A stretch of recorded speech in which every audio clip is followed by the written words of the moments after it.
سقوط پهباند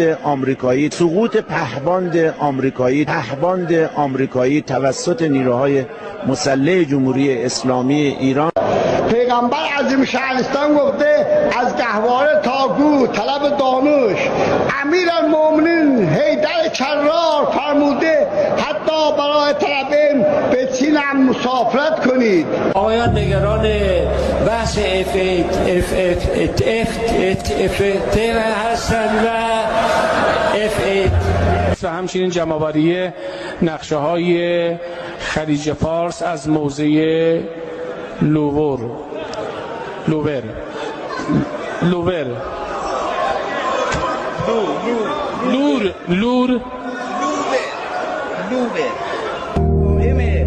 حیاتی بوده. انتوبه بود. مید ریاض دوبل بود. خداوند این سرزمین را از ظلم و ستم و جهل و فریبکاری و خرافات محفوظ بدار.